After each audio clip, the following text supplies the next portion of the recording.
Hi guys, ඉතින් ඔන්න අද ගොඩක් කට්ටිය ඉල්ලපු වීඩියෝ එකක් තමයි ගේන්න යන්නේ. ඉතින් මට පිටිපස්සේ තියෙන මෙන්න මේ බයික් එක ගැන, ඉලෙක්ට්‍රික් ස්කූටි එක ගැන ගොඩක් කට්ටිය විස්තර ඇහුවා.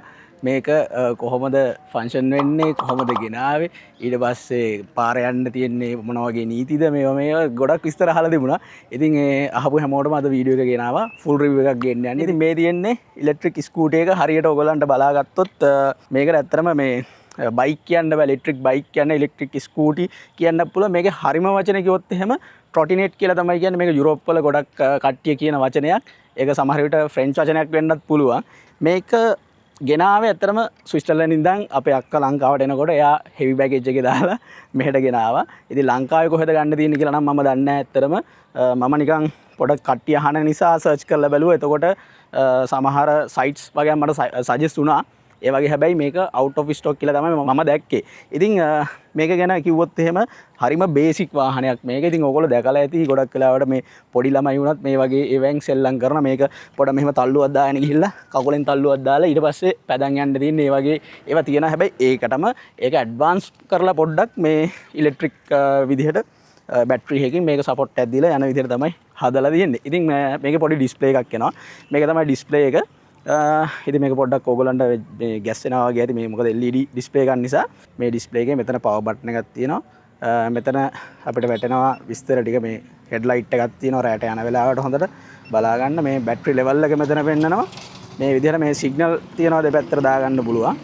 ඉතින් පොඩි බෙල් එකක් තියෙනවා. ඊට අමතරව මෙතන ස්පීඩ් එක වැටෙනවා. ඉතින් මේකේ මැක්සිමම් ස්පීඩ් එක විදිහට තියෙන්නේ අපිට 30ට විතර යන්න පුළුවන්. ඇස්ලේට් කරන්න නැතුව. ඒ කියන්නේ සාමාන්‍ය පල්ලමක විතර යනකොට මැක්සිමම් ස්පීඩ් එක 30ක් විදිහට පෙන්නනවා. ඊට අමතරව ඒ කියන්නේ ඇස්ලේට් කරලා යන්න පුළුවන්. පැය කිලෝමීටර් 25ක වගේ වේගයක් ගන්න පුළුවන් ඇස්ලේට් කරලා. ඉතින් මේකේ ස්පෝර්ට් මෝඩ් කියලා එකක් තියෙනවා. ඒ ස්පෝර්ට් මෝඩ් එකට දාපුවම තමයි අපිට වැඩිපුර ස්පීඩ් එකකින් යන්න පුළුවන්. ඉතින් බ්‍රේක් එක තියෙනවා. තනි බ්‍රේක් එකක් තියෙන්නේ. මේක පල්ලම් වල යද්දි ඇත්තටම අපි පල්ලම් වල යද්දිත් ඇස්ලේට් කරන්න ඕනේ. මොකද නැත්තම් පල්ලම් වල යද්දි ඔටෝ බ්‍රේක් වෙනවා.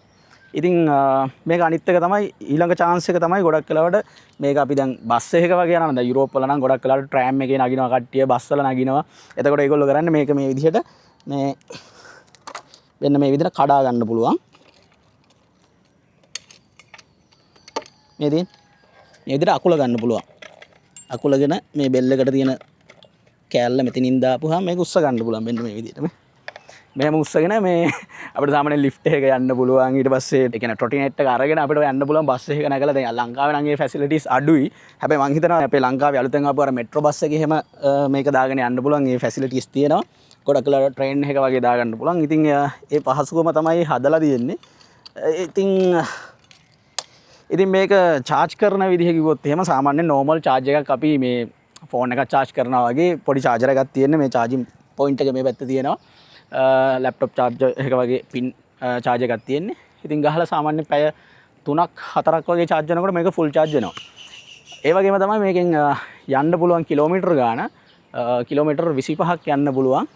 සම්පූර්ණ කිලෝමීටර් ගාන ෆුල් චාර්ජ් එක ඉඳන් ඩෙඩ් වෙනකම්. ඉතින් මම මේ ළඟදී වීඩියෝ එකක් දැම්මා. අන්තිම රතු කට්ටෙනුත් මම කිලෝමීටර් 2කමාරක් ගියා.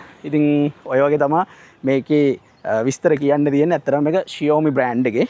මෙතන Xiaomi brand එකේ මේක ඔයගොල්ලන්ට සර්ච් කරන්න පුළුවන්. Xiaomi Electric Lite 4 කියලා second gen කියලා සර්ච් කරන්න. එතකොට මේ brand එකම මේ model එකම හොයාගන්න පුළුවන්. ඉතින් කවුරු හරි ඉන්ටර්නෙට් එකේ සර්ච් කරලා කොහේ හරි තැනක් තියෙනවා නම් මේක purchase කරගන්න ඔයගොල්ලන්ට හොයාගන්න පුළුවන්. ඉතින් මේකේ safety පැත්ත කිව්වොත් එහෙම නැතිනම් ගොඩක් වෙලාවට helmet එකක් දානවා නම් හොඳයි. හැබැයි මම නම් දැකලා තියෙන විදිහට මේ ගොඩක් ඒ යුරෝප් රටවල් වල එහෙම නම් කවුරුත් helmet දාන්නේ නැහැ. ඇත්තට මේක මොකද ඒ රටවල් වල පොඩි ළමයි සාමාන්‍ය ඉස්කෝලේ යන ළමයි උදේට ඉස්කෝලේ යන්න පාවිච්චි කරන්නේත් මේක තමයි. හරිද? ඉතින් ඒ වගේ නිසා එහෙම ලොකුවට safety පැත්තෙන් ප්‍රශ්නයක් නැහැ. මේකේ ගිහිල්ලා වැටුණයි කියලා එහෙම ලොකුවට හානියක් වෙන්නේ නැහැ. මොකද මේ ගුරුත්ව කේන්ද්‍රය උනත් බොහොම පල්ලෙහා තියෙන්නේ. හරිද? එතකොට වැටුණයි කියලා එහෙම බයිසිකලයකින් වැටුණාම එන ඇක්සිඩන්ට් එකක් තරම්වත් වෙන්නේ නැහැ මේකේ. ඉතින් බොහෝ වෙලාවට මම හැබැයි ඉතින් පොලිසිය කොයි වගේ රියැක්ෂන් එකක් ගනීද දන්නේ නැති නිසා මම සාමාන්‍යයෙන් ප්‍රධාන පාරවල වල මේක යන්නේ නැහැ.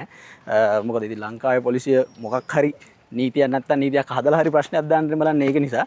ඉතින් ගොඩක් වෙලාවට මේ වගේ එකක යනවා නම් ඕගොල්ලන්ට ට්‍රැෆික් එකට තියෙන ප්‍රශ්න ඒ වගේම පාරේ තියෙන ඔය දූවිල්ල නම් කොහොමත් කන්න වෙනවා සාමාන්‍ය ත්‍රිවිල් එක යනවා වගේම.